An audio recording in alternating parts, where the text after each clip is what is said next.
Hey guys, welcome to my channel, and we're gonna be recapping to Love is Blind season 5. We are finally here. We finally get to see what the commotion is all about. And yes, of course, Nick Lachey and Vanessa Lachey are still hosting this show. I know we gave them such a hard time last season because we felt like they were not doing justice to, all the TL drama that was going on. They were not grilling the contestants into getting to know the whole truth, full truth, nothing but the truth. But good thing, we have people on YouTube who react to the show, so we are able to hold them accountable in our own cute little space. Okay, so let's get into this reaction. And of course, as always, do not forget to like, share, and subscribe if you want more content like this. Okay, let's get into it, guys. So on the first look, I'm going about this and wondering, is anyone generally gonna find love on this show? Because I felt like we struck luck with Lauren and Cam in season 1. We have seen other couples made their way to marriage but have been unsuccessful and ended up into divorce. So I'm a bit hesitant, to put my whole heart into this show because I feel like the success rate has been declining since season 1. So guys, this episode is called So You're a Recent Cheater. So what we're going to be doing, we're going to be reacting to the first episode and the second episode. So I'll have chapters for you so you can skip to the parts that you want to get to, okay? So, of course, in the first episode, we are seeing our new contestants. They are getting along. They're all talking. They're chatting. We have the men separated in the men's pod, and we have the women separated into the women's pod, okay? So everyone seemed quite interesting. Everyone have different job titles. One's a fisherman, one's a manager. Another one was giving burper as a full-time living because they were just burping way too easily, too comfortably in front of these people. It's just the first day. We're still getting to know you. So I thought, okay, we have a group of wild personalities in one space. I think that's perfect for television, for our entertainment. But for the purpose of, the genuineness of the show, I wonder, are we here to become influencers, to become stars, or are we here to truly find love? And I typically like to see them truly find love because I invest myself into the show, so I hope someone better leave with love, okay? We're leaving here with love here today, okay? Now, we do get a little bit of a teaser of couples coupled up and their experience after the pod, and I'm sucked in. It seems very dramatic, very scandalous, and now I need to get to know who are these people. So far, we get pretty much the general age range of the contestants. It's like mid-20s to mid-30s. I think the youngest maybe 23, oldest being 34, 35, okay? So we have a good group of people here, okay? Someone is gonna leave here with somebody, okay? So we first get to see our first couple interaction in the pods, and it is with Milton and Lydia. Now, Milton, to me, he's giving me cutie patootie, he's just like, such a sweetheart. He's very young. You can tell, like, he has like that deer in headlights kind of look situation going on for him. And then we have Lydia. She's full of personality, very passionate, very, out there to let her emotions be heard and known. So Milton, he's quite young. He is 23, 24, and he's an engineer. He's quite successful. He's already an engineer. So he's in the field. He's looking at the rocks. He's doing all this. Now, Lydia, she is 30 and she is a geologist. So I'm like, already we have a connection going on. Milton picks up on that. Lydia picks up on that. So they're talking. But unfortunately, Lydia is hung up over Milton's age. She box him to, oh, this is a little boy. This is younger than my brother. How can I think of anything serious with such a young man? So Milton is not discouraged. He is trying his best to convince Lydia to give him a chance, especially since they have the sciencey background in common. And, I was kind of rooting for them. For some reason, I think they, they were a little bit cute together in their interaction. But I do see Lydia's point. However, I don't want her to write him off completely so soon, so quick. I think it kind of defeats the purpose of Love is Blind. I think that, you're here because, you tried dating in the real life, and now you resort to dating in the pods to really truly get to know a person for who they are as opposed to what you see, okay? So I do think that, I do see age being a factor depending on where Milton's at in his life right now, but also to where Lydia is at in her life right now. Are they both mature enough to even pursue a relationship that could lead to marriage? Okay, so that is on pause, and I'm rooting to see these two do well in these pods and at least leave here with something. Okay, with something. Now, moving on, we do get to see Lydia connect with Izzy. Now, Izzy, he is 29, and pretty much he's very straightforward, very clear cut. He says that he wants to have kids. He wants to get married. He is very serious about this process. Now, this is very exciting for Lydia because he is just saying all the right things. And I'm like, of course, that all the guys, they come to this process saying all the right things initially, but you really have to dig deep. So that's where I question Lydia's readiness to do this whole process, because she kind of jumps over joy very quickly without the person, being more open and proving themselves to her. She kind of jumps in a little bit quick. And I want her to a bit slow down and kind of take in this process as opposed to speed track to a proposal. So Izzy, he's, slowly opening up about himself, and he is liking the conversation so far that he's having with Lydia. The one thing that is on his mind, and we get to see a little bit of his insecurity that he shares in the confessionals, but not to Lydia, is that he's a little bit insecure about him being bald. Now, I did not think about that at all when he was talking to Lydia, getting to know her. But guys are very sensitive about, their hairline and what they look. And it clicked to me, and it made sense because oftentimes when we see people go on dating shows, oftentimes, they come with a really long list, and you hear the very superficial aspects that are required for them to date somebody. So I can understand where he is coming from and where his reservations would lie. But apparently, he's doing well in these pods. I feel like he's the love interest for everybody in this pods. All the girls are loving Izzy.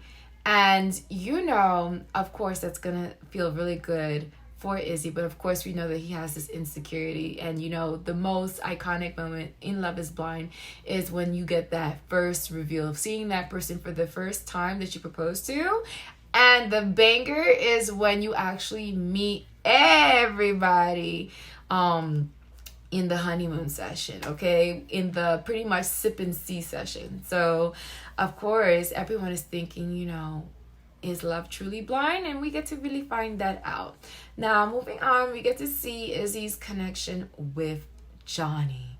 Now, Johnny. I want to hug her so bad. I feel like Johnny is very open to share about her hardships. She's very open to go deep, and I like that because we want the contestants to be vulnerable. We want to get to know them, to kind of get a sense to who they are and understand why they're here in the first place. So it's very clear why Johnny is here in the first place. So first of all, Johnny, she is 30, I believe, 32, and she is a lawyer. She's smart. She is very, while she's very powerful in her field of work, in her romantic life, she has gone through a lot of hardships that you wouldn't think she has gone through. And I'm like, honey, I'm trying to root for you, but you gotta root for yourself, okay?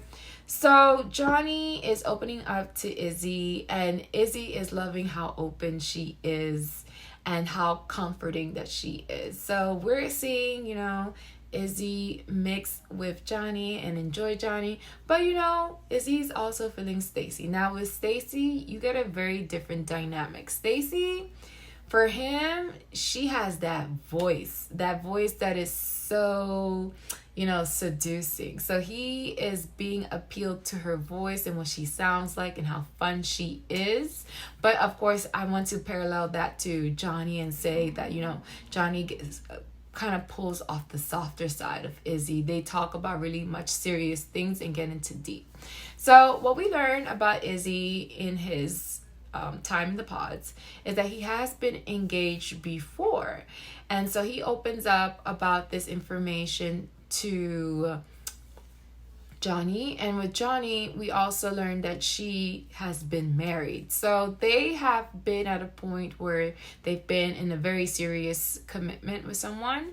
And obviously we see that for Izzy it didn't go through to a marriage, because it only went as far as to an engagement, and with Johnny it went as far as only as a marriage that ended up failing. Now, Johnny, she opens up and she shares with Izzy that she doesn't want her partner to feel that they come second because they are like her second husband. She wants them to feel first. Now, Izzy actually embraces this and is loving what he's hearing from Johnny. And I think that, with Johnny, my one critique with her is that she has to honestly hold back a little bit. I feel like she's spilling too much too quickly of all her hardships to people who she is, just now meeting up, talking to, okay? I feel like, I'm concerned what else she has left to say, because it feels like she spilled out, as much as possible on the first meet with Izzy. And so I'm kind of like a little worried of what's going to come out next. Now, of course, we have other singles here, but it seems like we kind of have a focus on a primary couples that we're following, because not everyone will be shown. We do get to see all the cast, but not everyone will be shown because the connections were not connecting. So moving on, we get to see everyone, chit chat in the men's pod and people chit chat in the women's pods, and they're all seeming to be excited for this whole situation. What we hear from the women's pod is that everyone is loving Izzy. Everyone is loving Izzy. I appreciate everyone's vulnerability and their readiness to be in love. But we now get to move on and move forward and meet Taylor. Now, when we were introduced to Taylor, I wanted to give this one a hug too as well. I felt like, oh my gosh, why are these women feeling so low of themselves? Like, why? We should be healed before we get ready to date, guys. No. So she meets up with JP. So JP and Taylor, they are hitting it off. They seem like they've known each other already, I already feel like this could already be a thing, and obviously they feel that way too because they're already thinking about proposals, and it's only episode 1.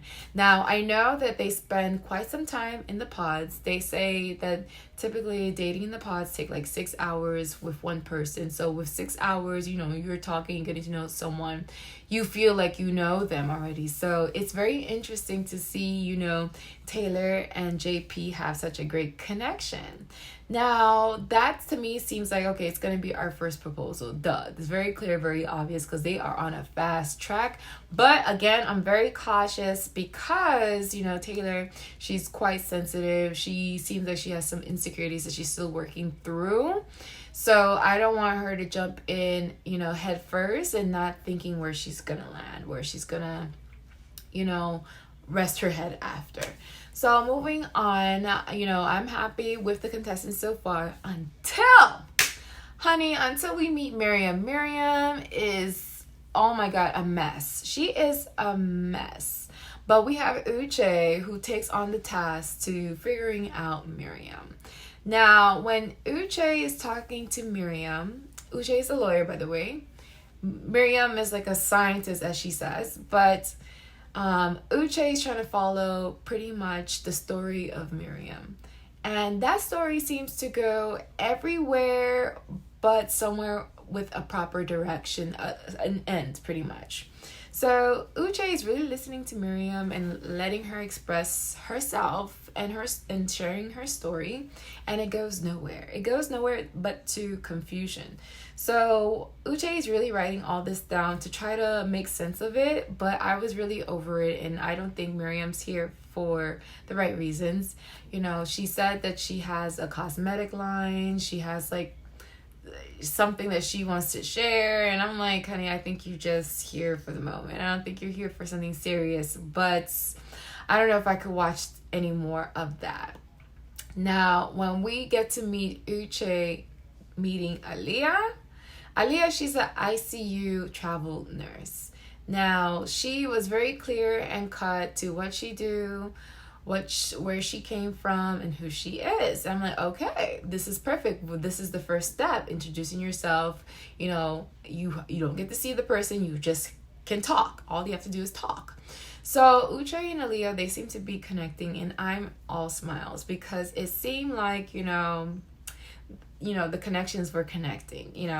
I like that they were confident to share about themselves and open up and pretty much ask the critical questions. Okay, they asked the critical questions, and I'm looking forward to see these two continue to progress in these pods, because it looks like these two could be a thing. Until later in the episode, we have to reevaluate some stuff. Okay, so moving on, we then get to see Izzy, and he is on a mission to decide who he wants.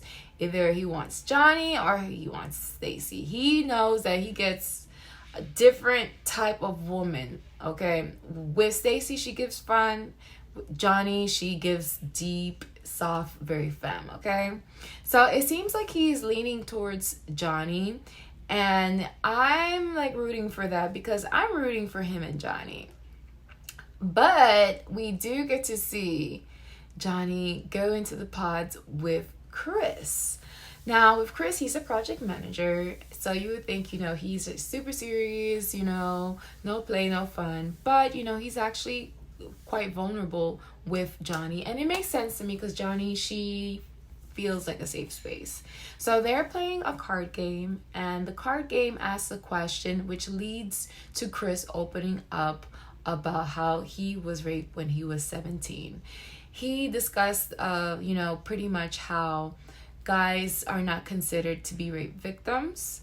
That is no way or possible for a guy to not want to, be intimate with a woman when a woman is pressuring the situation. So he shares that, and I'm so happy it's with Johnny, because Johnny, she's a safe space. She knows how to say the right things, to be comforting, to ask follow-up questions to make the person feel like they're being heard. Now, to me, their interaction is, of course, I feel like it's giving more friend, because I didn't see how it would lead into, this developing into a relationship, because it was like two friends talking about what they went through in life. However, it does seem like Chris is very comfortable with Johnny, and to share something like that, I think that it takes a special woman, and I think he's smart enough to understand that that is a special woman to be able to pull that out of him. So I'm like a little bit hesitant because I want to know what Johnny thinks of Chris. She doesn't give much of a sign to how she feels about him, but definitely she does appreciate his company and is able to give him a safe space. Okay, so we'll see. We'll circle back to that. But we'll get an answer to this in episode 2. Okay, guys? Now, the hardest thing to watch was the interaction between Izzy and Lydia when they meet up again in the pods. Okay? Now, Lydia, she is super excited to talk to her man, Izzy, because she feels like this is it. This is her number one. The connection is there. And what she does to me, which I think was a no-no, was that she shares with Izzy how all the ladies love Izzy. All the ladies love Izzy, and Izzy is her number one. So, of course, Izzy, his ego is stroked. He does not have to put in much effort after this, because pretty much he has confirmation that if he wanted to have Lydia, he can.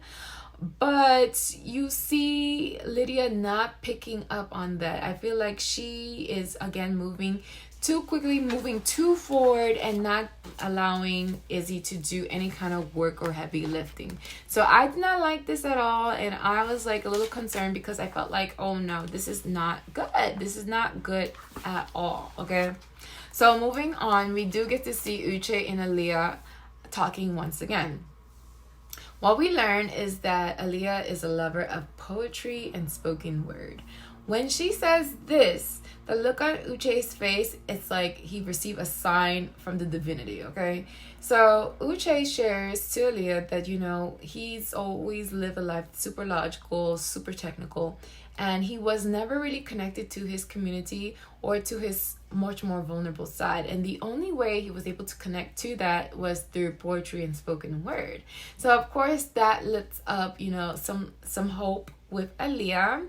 And it's obviously like it's clear like these two, it can be a match.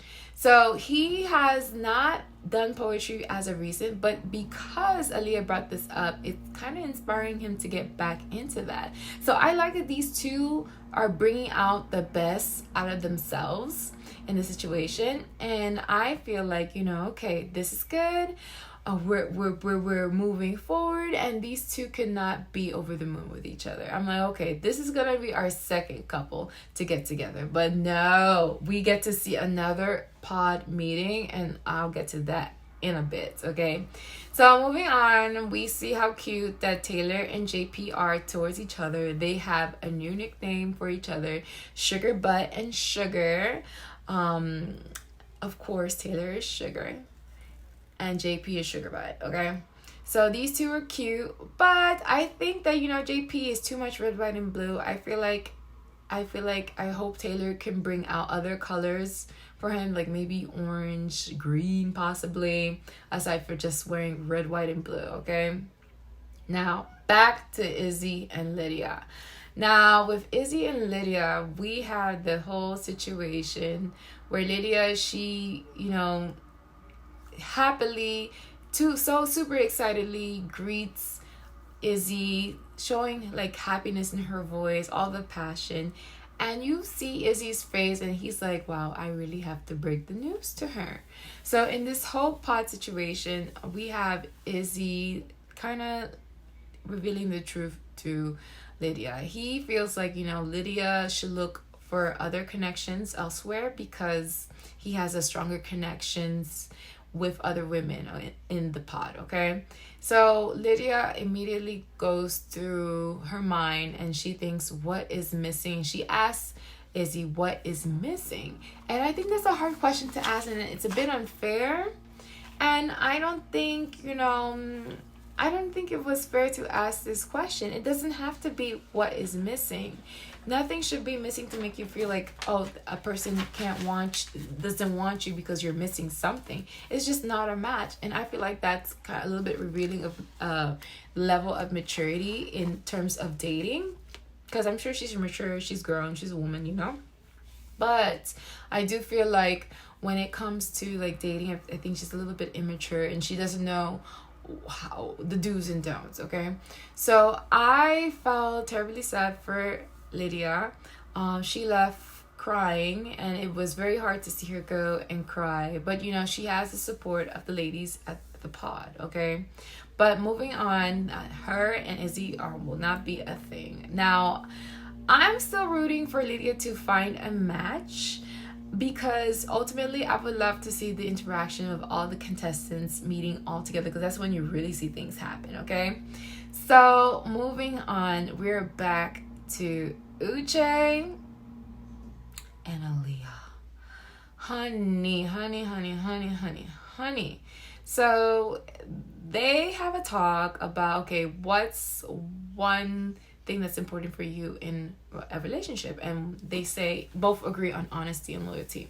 So Aaliyah, she admits that she cheated 2 years ago, and Uche's response is that, oh, you're a recent cheater. And I'm like, oh my god, this is terrible. So Aaliyah, she chooses to be open and honest and shares that, she was in a situation in which her partner was not satisfying her needs, and unfortunately she went off and cheated on him.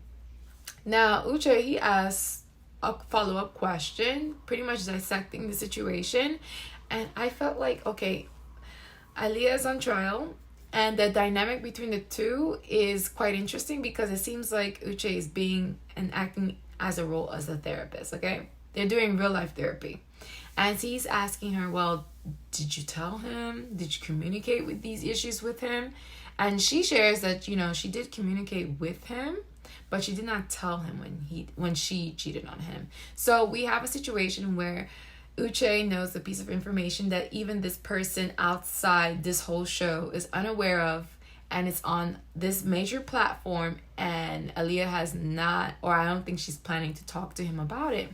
So this is interesting to me, and it's a very sticky situation because you don't know if that dynamic will now influence if will be a connection between Uche and Aaliyah. Now, while Uche, he is processing this information, he holds Aaliyah accountable. And I respect that because he has every right to hold Aaliyah accountable, because what can say that she does not do that to him? So he explains that, for him, 2 years ago is could be considered as recent, because it was just only 2 years ago. And for him, he was in a similar situation, but this was years and years ago when he was like 18 and it was only just a kiss. So he is showing his judgment towards Aaliyah, and Aaliyah is not responding well. She is in tears and she wants to leave the situation. She does pick up and leave. However, she did miss out when Uche said that, that he respects how she chose to be open with him about something that she didn't have to be open. And I was like, oh my God, no. Aaliyah is a complete mess, and we have Lydia comforting Aaliyah. Now, this is an interesting conversation. Lydia did say some right things, but Lydia also said some wrong things. Honey, I feel like, if it was if the shoe was on the other foot, I would think, you would question, if this person would do this behavior again, or if they learn from that situation, and if that situation ultimately resolved, okay?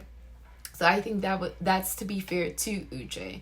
Now, where I felt like Lydia was right is that I did feel like Uche was a little bit harsh on Aaliyah than he had to be. I do feel like the dynamic was more of him as an authority figure than two equals talking about a situation.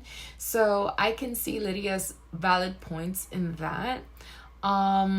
But ultimately, I don't know where things are gonna lie for these two, but we will see in episode 2. Okay, so we're gonna be recapping episode 2 in this episode. So we're gonna do 2 episodes at a time. Honey, I'm trying to keep up with y'all, okay? So now we're gonna recap episode 2. So of course, guys, I have chapters for you. So you could jump to this part if you're already seeing episode 1. You don't want to hear about episode 1, but let's get into episode 2. So episode 2 is called Can I Talk to You for Real? So I thought, based on the title, this would be the situation with Uche and Aaliyah, because I feel like where we left off, they need to talk. They really need to talk for real. But no, it's actually between Milton and Lydia. Okay, so Milton and Lydia, they meet each other again in the pods, and I'm like, what is the reason? I thought that Lydia wrote him off, but I guess you could place a request to talk to a person in the pod, and if they agree to talk to you, they can agree to talk to you. And Lydia, what she got to lose? I think Milton is a really great, sweet guy. So they do have a talk again, and Lydia, she is super playful, very excited to talk to Milton, because Milton, he's a sweet guy. So there's a change of vibes a little bit in the pod. So we're seeing them enjoying a beach scenery, which I thought was super interesting and super different. I didn't see them do something like this before. So she starts opening up to Milton. She asked Milton, can I talk to you for real? Because she has things to say. I feel like she just wanted someone to listen to her, giving her the male perspective, because I'm sure she talked this out to her girls in the women's pods. Okay, they feel like maybe they're tired of the situation, but now she wants to talk to Milton to kind of get like a male perspective. That's what I felt, at least. Okay, so she shares her situation with Izzy. And, she shares that, she's very ready to be loved and she wants to be accepted for who she is. So she craves for that. That's what she wants. And it's coming off a bit strong for me.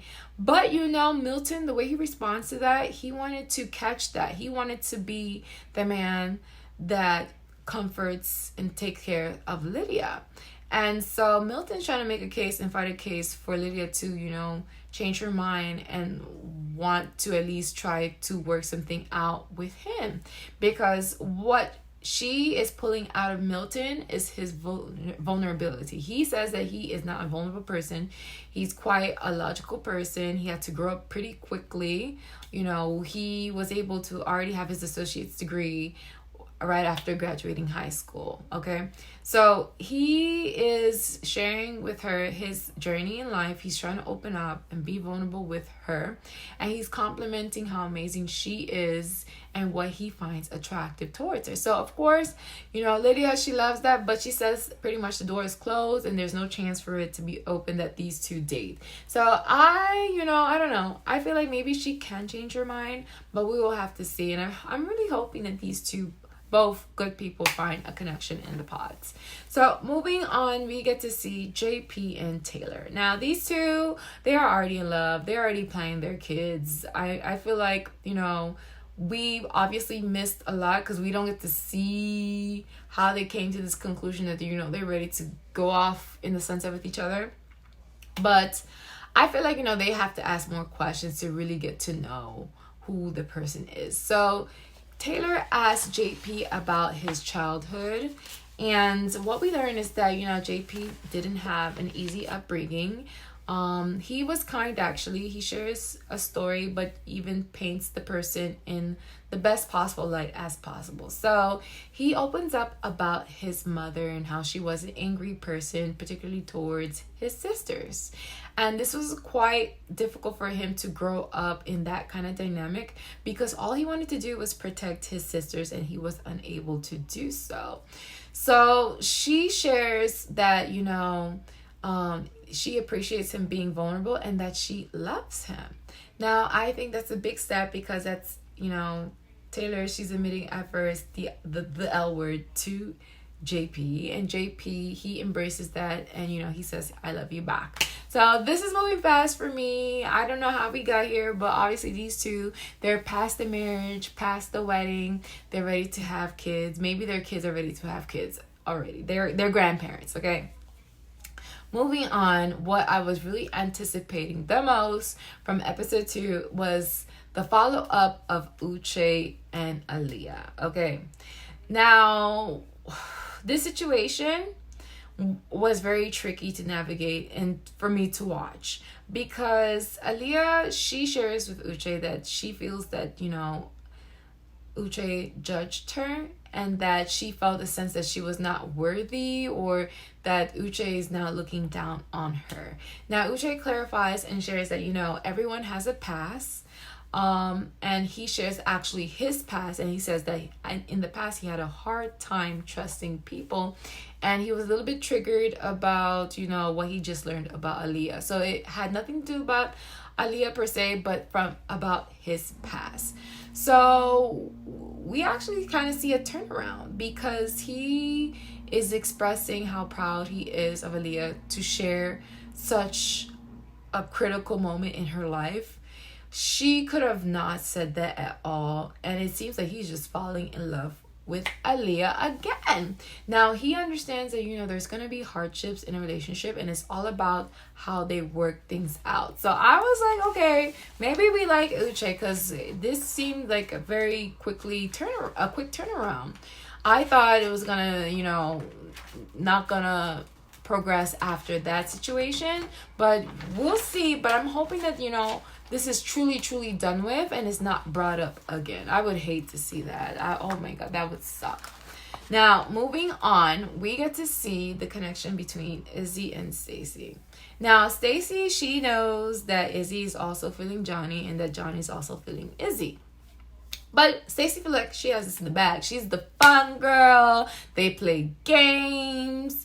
They drink together. She shares how it's just easy. And Izzy sees that it's just easy, okay? So maybe Izzy is not ideal. I do feel like Izzy is thinking about his connections between these two women, Stacy and Johnny. And he complains to Stacy and shares that, he feels that she's not vulnerable enough in comparison to his other connection. So, of course, Stacy is gonna, defend for herself and share that, she's fun. She doesn't really like to go deep. Doesn't mean she can't go deep. It's just she's more about having fun, having a great time. And she knows that, Izzy feels that about her. But, I feel like this is going to be a downfall to Stacy. Stacy is giving me pick-me vibes in a little bit. She wants to get picked. She thinks, being the fun girl is where it's at for these guys. And I don't think so at all. I feel like, Johnny, she gives sweet, she gives comforting, she gives femme, she gives vulnerability, okay? I feel like, Izzy wants to feel like he has a safe space where he can open up, not just have fun and party all the time, okay? So I am more than excited to see him and Johnny connect again, okay? So he likes Stacy, but he's really thinking of Johnny in a very serious manner, okay? So of course that's gonna be a tricky thing because, Johnny was also connecting with Chris, but we didn't really know on what level. We just know that, they had a very vulnerable moment where Chris revealed, his past to Johnny, which was this very sensitive information. Now, Chris is sharing how amazing Johnny is. He feels that Johnny is giving wifey material to Izzy, and you can see it in Izzy's face. He's like, he wants to fight for Johnny. Like he sees that, okay, Chris is his competitor, so he's gonna put up a fight. This is what Lydia and Stacy don't get, okay? So anywho, I'm thinking, okay, this is gonna be a time that we're gonna see how Johnny really feels about this guy and where we see these two in the future. So Chris, he feels that, Johnny would fit right into his family. They're thinking about the holidays, and you see that she is liking him, and it's easy. I feel like it was giving easy. He shares that he's actually in love with her. Now, she doesn't respond back to that, but we then get to see right after Izzy and Johnny have a talk. So they have deep conversations, as they always do. And what we do is that every time, Izzy's with Johnny, we get to learn a little bit more about Johnny. Johnny's feel comfortable to open up. Izzy feels comfortable in opening up, okay? So what we learn is that Izzy was once a Jehovah's Witness. And he shares that as a child, he was unable to celebrate the fun holidays, and he felt like he missed out on that. So he shares how one day he ran away from his home, and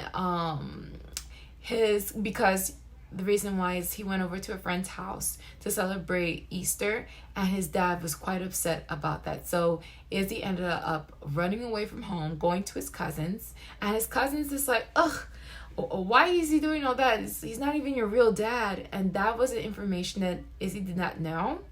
So Izzy was completely shocked about the situation, and I was like shocked too that he opened up about this, and him himself was shocked to open about this himself. So that's when I know that, okay, he really likes Johnny. Johnny is it for him.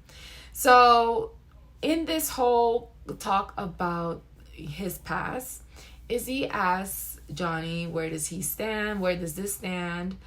And Johnny shares that, she has a connection with someone else, but it's more on a friendship level. And I'm like, I didn't know that. She didn't share that with us. We didn't know that. Chris doesn't even know that, okay? But she compares and she says, but with Izzy, with him, that at first it was just a feeling, but now it's now more logical that she can see that. Like, this is a thing. And I'm like, okay, that's exciting news. That's enough to tip off to Izzy, like, okay, you can propose to me. So I'm like, okay, I like these two. I'm rooting for these two. But oh my God, there's always got to be a catch. That is there. Always got to be a catch. So I'm thinking, okay, we're getting ready for a proposal. Next time we see these two, it's going to be a proposal. Okay? But first, Johnny got to end things with Chris. So with Chris, they have a talk. And ultimately, she shares to Chris that she has a stronger connection with someone else. And I felt so sad, felt so bad for Chris, because in his face, he was so let down and so sad, but he was so sweet in his goodbye. He showed nothing but appreciation to who Johnny is as a woman, and that how she is just an amazing person.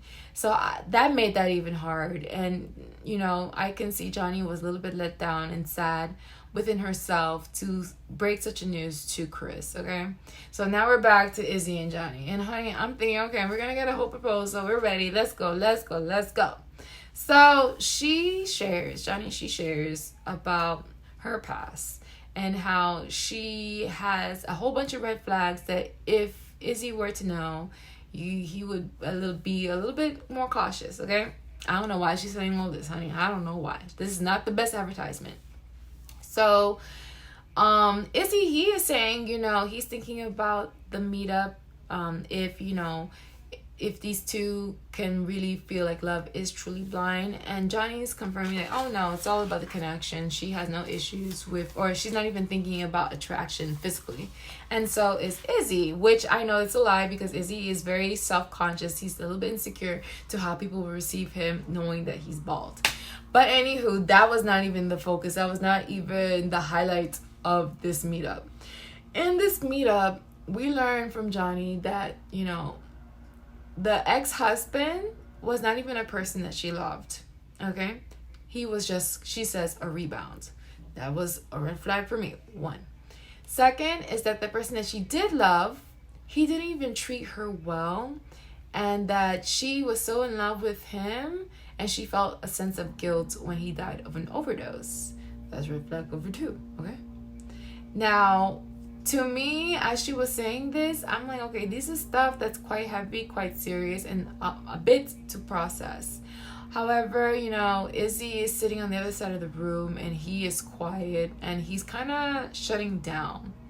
I think it was best for him to shut down than to say something that, is not processed or not thought about.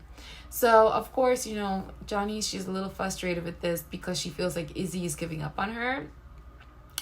But honey, I felt like, oof, this was a heavy conversation, and I need to see what the turnaround is going to be. Okay, what is this turnaround going to be? Now, when Johnny leaves from this pod date and goes and talks to the ladies, she shares to the ladies what just went down, and she is having a little bit of a breakdown because she felt like, Chris just loved her and cared for her, okay, and she let that go.